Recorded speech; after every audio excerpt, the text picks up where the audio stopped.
Hey guys! Pottermore has brought back the sorting hat!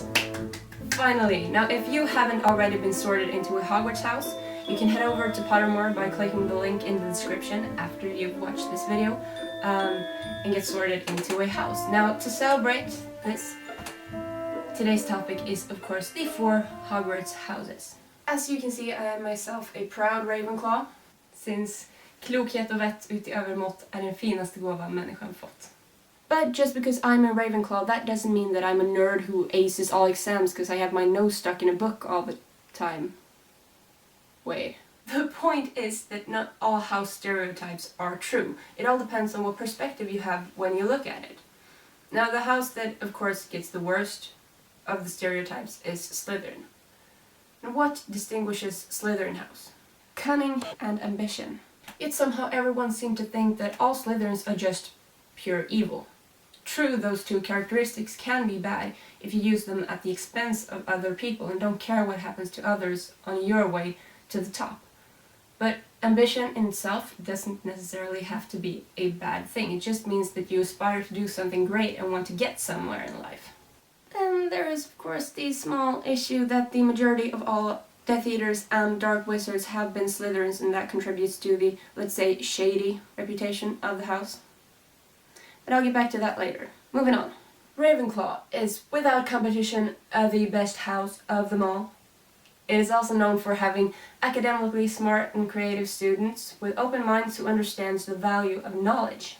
I personally think that these are all good things, since knowledge and understanding should inform your decisions and increase your ability to understand your fellow witches, wizards, and muggles alike, and thereby increase your empathy. But sadly that's not always the case either. Combine brains with laziness, for example, and you have Gilderoy Lockhart, who actually was in Ravenclaw back in the day.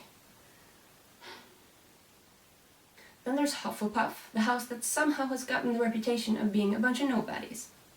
How come we all have such a negative view of Hufflepuff house? Could it possibly have something to do with the fact that the very first we hear of Hufflepuff is... Well, no one really knows until they get there, do they? But I know I'll be in Slytherin. Our family have been. Imagine being in Hufflepuff. I think I'd leave, wouldn't you? From Draco Malfoy himself, a person who obviously has a very healthy opinion of what's important in life. What truly represents Hufflepuff is kindness, honesty, loyalty, fair play, hard work, qualities we all should aspire to have. I mean, imagine what an amazing world we would live in if we were all Hufflepuffs. And you know who was in Hufflepuff? The awesome Nymphadora Tonks. May she rest in peace. That just leaves Gryffindor. And what defines a Gryffindor? That's right, bravery. Hardly anyone would say that's a bad thing, right? Yet. J.K. Rowling herself has said that a trait that often goes hand in hand with the Gryffindor bravery is arrogance. Not to mention recklessness. Think about how many times Harry during his Hogwarts years could have gotten himself or someone else killed because of something rash he did.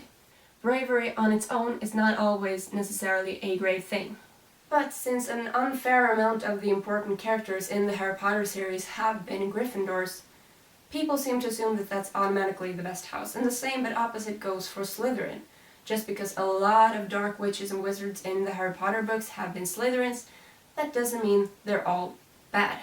I think that these portrayals are simply a reflection of what qualities J.K. Rowling herself values or doesn't value for whatever reason.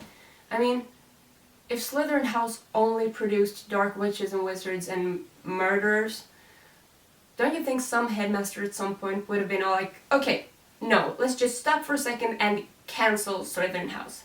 Integrate all the supposed Slytherins into the other houses. Right?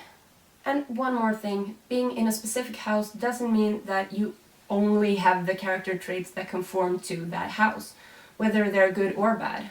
You can be a smart Gryffindor, like Hermione.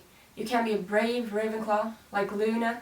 You can be a kind Slytherin, like Horace Slughorn. You can be a badass Hufflepuff, like Tonks. Or like all the Hufflepuffs who stayed for the Battle of Hogwarts. Not because they wanted to show off or because they wanted to prove anything, simply because it was the right thing to do. So what have we learned today? Well, never judge a book by its cover, obviously. Unless it is a Harry Potter book. Then you can safely assume that it is a very good one.